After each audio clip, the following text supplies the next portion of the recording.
Namaste everybody, this is Kumari Kanchara. I am going to present a very important analysis related to two or three topics which is burning fuel right now in constitutional democracy. We know that NDA leading government is going to be established very successfully for its third term under this constitutional democracy, but with the support of JDU and TDP, Nitish Kumar's and Chandrababu Naidu's party. This government is one of those government which has doubt, or I do personally think that there is a doubt on over its stability. To establish a government, we are having few laws or act. First of all, the People's Representation Act 1951. Secondly, anti-defection law, and thirdly, 10th schedule, जिसको some or the other way anti-defection law से ही जोड़ते हैं. 52nd amendment से इसे add on किया गया और it was amended in 1991. With the 91st Amendment. When 91st Amendment came into existence, from till that time period, there were certain provisions which was just curtailed down to make a more stable government. But I would discuss later on in this matter. But what I would say from this, that today we are going to have a coalition government, which is the most important part and parcel of constitutional democracy, to provide the participation of each and every political party, whether regional, whether national. So we have adopted the multi-party system into our India.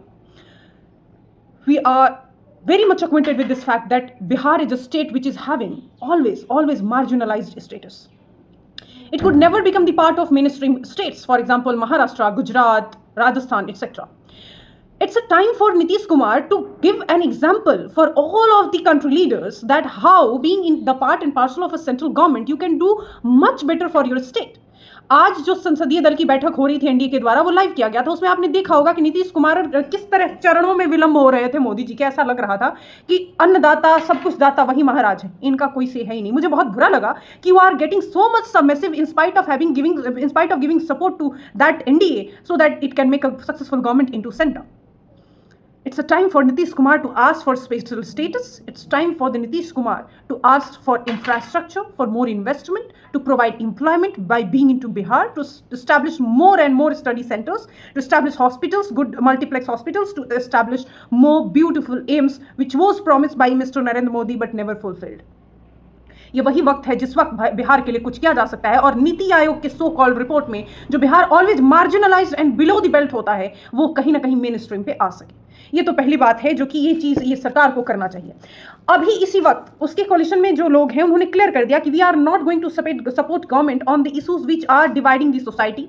We are not standing with the government on Agniveer. We are not standing with the government for example on those laws which are providing autocratic view. Why am saying this, हमने इतिहास में 10 साल के इतिहास में हमने देखा है कि किस तरीके से ऑटोक्रेटिकली लॉज पास किए गए हैं पार्लियामेंट से. उसमें फार्म लॉज हो तो 145 सांसद को बाहर निकाल कर सस्पेंड करके 3 क्रिमिनल लॉ पास करा लिए गए हो तो, डाटा प्रोटेक्शन बिल हो तो बिना सुनवाई के बिना अमेंडमेंट प्रपोज किए उसको पास कर दिया जाता है. पोस्ट ऑफिस से रिलेटेड बिल आया था, इसको आपने सभी ने देखा होगा. तो this are the laws which got passed by being into the majority.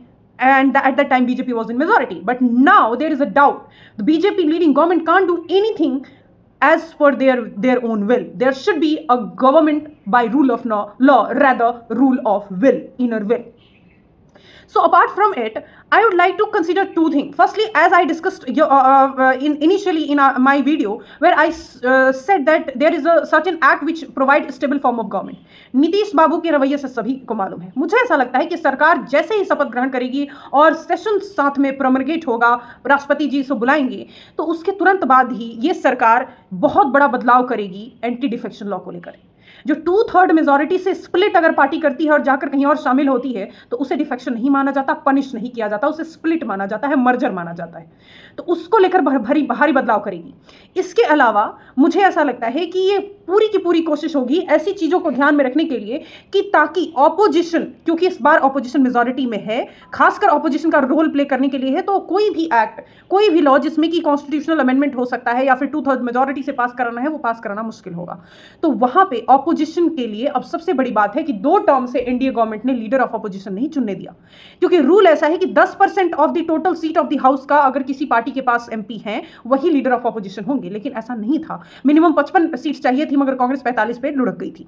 आज के समय में कांग्रेस के पास मेजॉरिटी है प्रूफ करने के लिए कि उसका लीडर कोई लीडर ऑफ ऑपोजिशन हो सकता है. इसमें चाहे नाम किसी का भी आए, लीडर ऑफ ऑपोजिशन बहुत इंपॉर्टेंट रोल प्ले करता है. बहुत सारे सिलेक्शंस में, अपॉइंटमेंट में उसकी जो दर्जा है वो कैबिनेट मिनिस्टर का दर्जा दिया जाता है, उसको सैलरी अलाउंसेस सिमिलर दिए जाते हैं. ठीक, तो आज तक ये 2 टर्म तक तो नहीं रहा, लेकिन इस बार चांसेस हैं कि बनाए जा सकते हैं और बनाना भी चाहिए. इसके अलावा मैं कहूँगी कि 26 में से 25 MP देने वाला गुजरात आज संपूर्ण है, इंडिपेंडेंट है बहुत अच्छे से, मगर 40 में से 39 सीट्स देने वाला बिहार आज भी पीछे है। क्यों? इस पे जवाब मिलनी चाहिए, और इस टर्म में हम उम्मीद तो कम से कम नीतीश चीचा से कर ही सकते हैं कि he will do better for Bihar. Thank you so much.